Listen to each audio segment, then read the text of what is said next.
السلام عليكم ورحمة الله وبركاته. الحمد لله وكفى وسلام على عباده الذين اصطفى. أما بعد فأعوذ بالله من الشيطان الرجيم. يا أيها الذين آمنوا قوا أنفسكم وأهليكم نارا. اللهم صل على محمد النبي الأمي وعلى آله وأصحابه أجمعين. সম্মানিত দ্বীনী ভাই ও বোনেরা, যে যেখান থেকে আমাদের এই প্রোগ্রামটি দেখছেন সকলকে আন্তরিক মোবারকবাদ জানিয়ে আমি আমার আজকের এই সংক্ষিপ্ত লাইভটি শুরু করতে চাচ্ছি। প্রিয় দ্বীনী ভাইয়েরা, আমরা গত কয়েকটি পর্বে কোরআনুল কারীমের বিভিন্ন দিক নিয়ে আমরা আলোচনা করেছিলাম। আজকের এই দার্সে আমরা বলবো যে কোরআনুল কারীম শিক্ষায় আমাদের করণীয় কি, কোরআন শিক্ষার ব্যাপারে আমাদের করণীয় কি। প্রিয় দ্বীনী ভাইয়েরা, অধিকাংশ মানুষই বর্তমানে ধরতে গেলে কোরআনের ব্যাপারে একেবারে উদাসীন।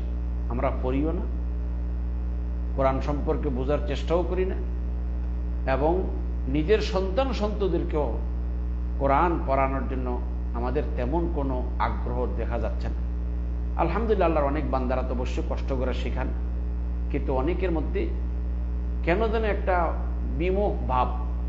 প্রিয় ভাইয়েরা, অবশ্যই আমাদেরকে মনে রাখতে হবে কোরআন আমাদের সকলের জন্য একটা জীবন বিধান।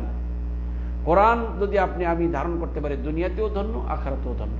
এখন আসুন, কোরআন শিক্ষা করার ক্ষেত্রে আমাদের কি কি করণীয়, কোরআন শেখানোর জন্য আমাদের করণীয়টা কি। এক নাম্বার করণীয় যে একজন ভালো শিক্ষকের কাছে কোরআন শিক্ষা করা। আমার এই লাইভটি যত ভাইয়েরা দেখছেন বা দেখবেন, সকলের কাছে আমার একটা আকুল আবেদন, আপনারা আপনাদের সন্তানদেরকে মানুষ করার জন্য বহু কষ্ট করেন।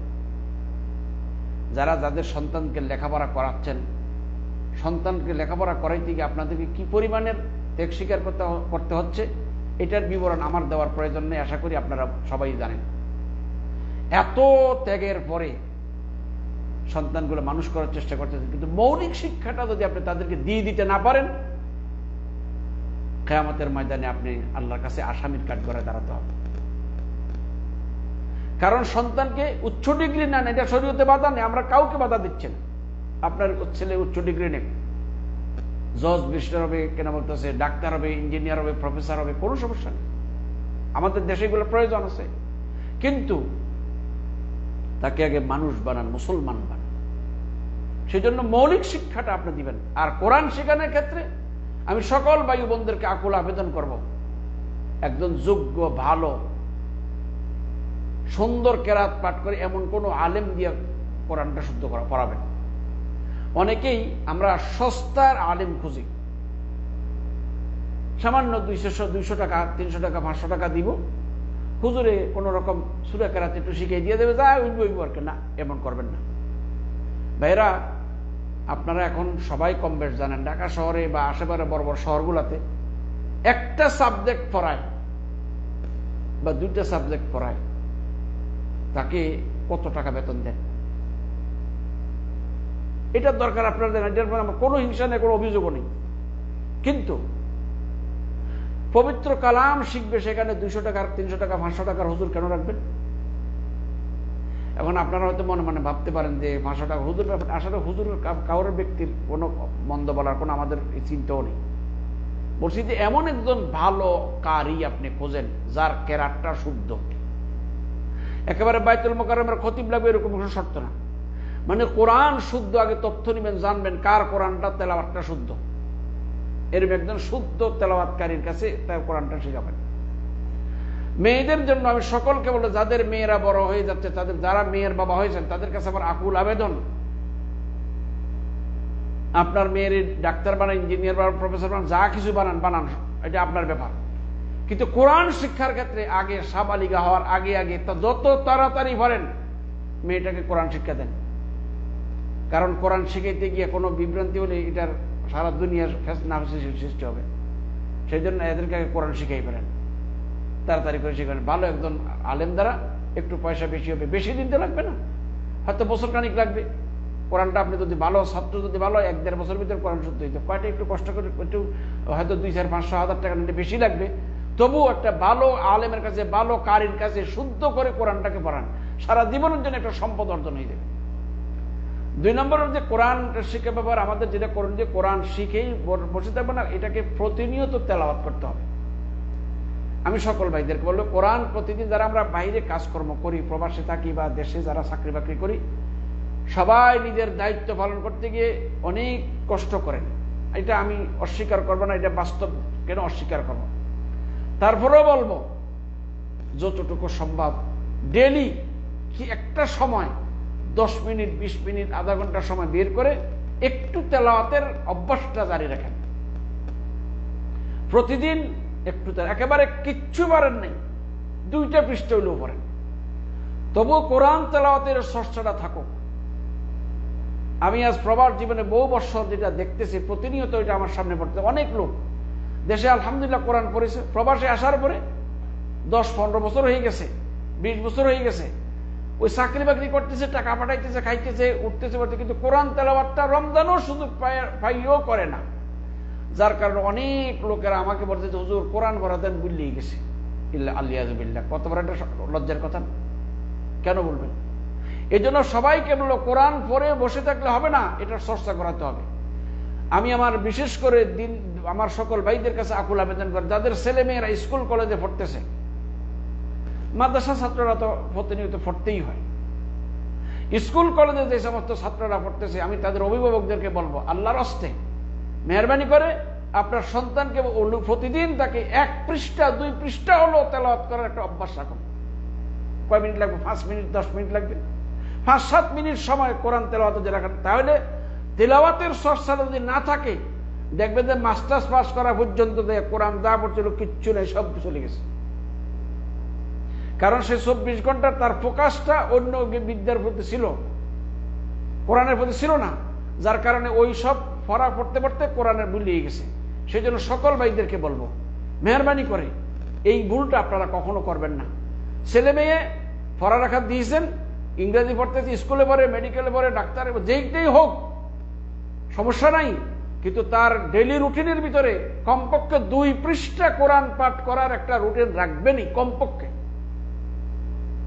2 পৃষ্ঠা কোরআন পাঠ করতে 5 মিনিট লাগবে, অভ্যাস করেন, চর্চাটা বাকি রাখুন। অন্যথায় মৌলবী রেখা যতই পড়ান না কেন, মাস্টার্স পাস করার পরে বাপজান সব বলে যাবে, কিচ্ছু মনে থাকবে না।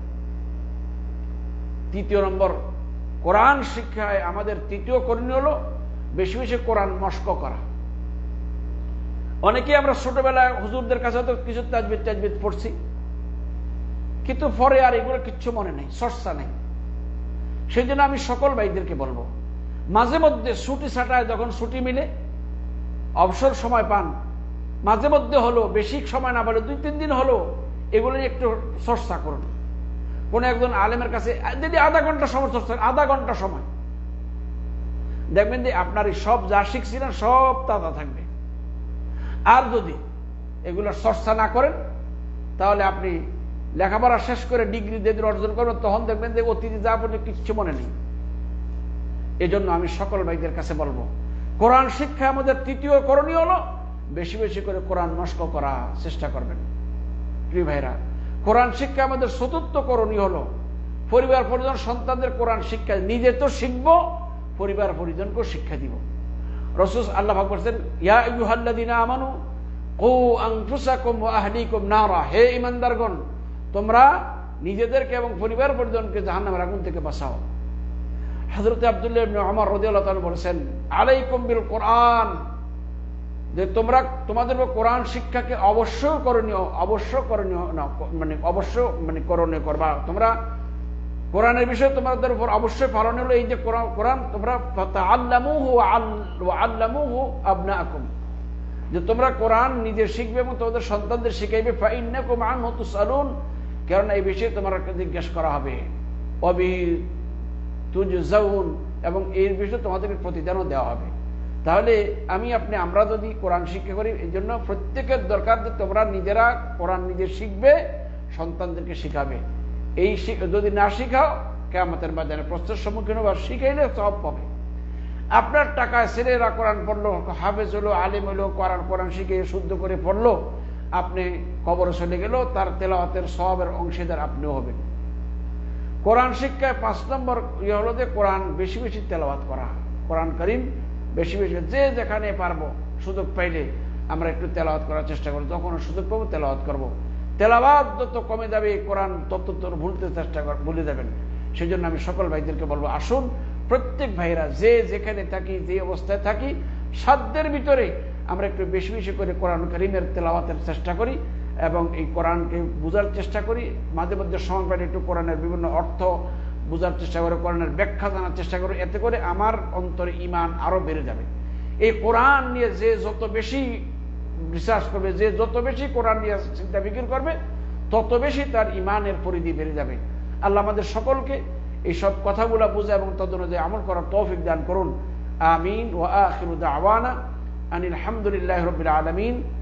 আসসালামু আলাইকুম ওয়া রাহমাতুল্লাহি ওয়া বারাকাতুহু।